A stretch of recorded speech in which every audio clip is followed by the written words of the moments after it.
Rendez-vous aujourd'hui en région parisienne pour les vérifications techniques de leur voiture. Ils ont découvert un bois de Vincennes dévasté. Pierre-Henri Brandet. À Vincennes, on n'échappe pas au spectacle de désolation. Pour accéder au parc floral, ravagé, où se déroulent les vérifications techniques du rallye, il a fallu déblayer, tronçonner en hâte le bateau embarquant les véhicules pour Dakar devant partir du Havre dans 36 heures. C'est impératif que le bateau parte quand c'est prévu. Donc c'est pour ça que c'est impératif de passer tout le monde en 2 jours. Donc les gens qui ne se pointent pas au vérif en se disant bah, c'est pas grave, on passera demain, ça perturbe sérieusement le déroulement de tout le monde. Les concurrents sont donc arrivés en ordre dispersé, retardés sur la route ou par les problèmes ferroviaires. C'est le cas de Bruno Sabi qui relativise. Par rapport à ce que certains ont subi, je crois qu'il faut minimiser nos problèmes.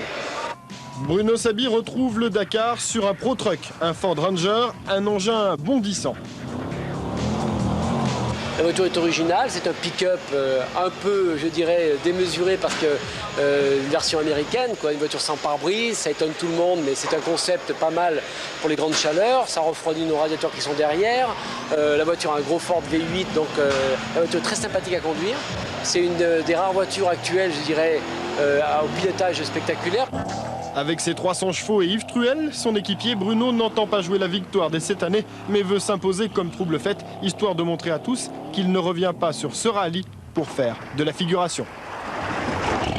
Et toutes les voitures seront rassemblées au Trocadéro à Paris, d'où elles partiront demain en fin d'après-midi pour Le Havre. Conçu par Jean-Louis Schlesser qui a transformé un véhicule plutôt utilitaire ou familial en voiture de course, Luc Alphand, vainqueur du Dakar en T1 l'an dernier, est chargé de son développement.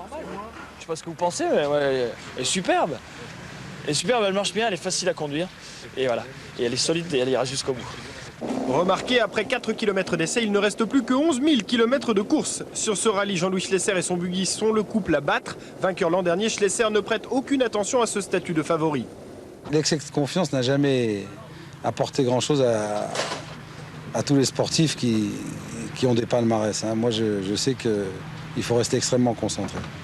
C'est ce que je vais essayer de faire. Et quand on a en plus dans son équipe un type comme Alphand, il faut être concentré et avoir beaucoup de courage. Oh oh oh. Il a remis à 0, il a une Hey. Ouais, alors je l'ai pas mis sur oh oh. Il est en pleine forme, Alphand.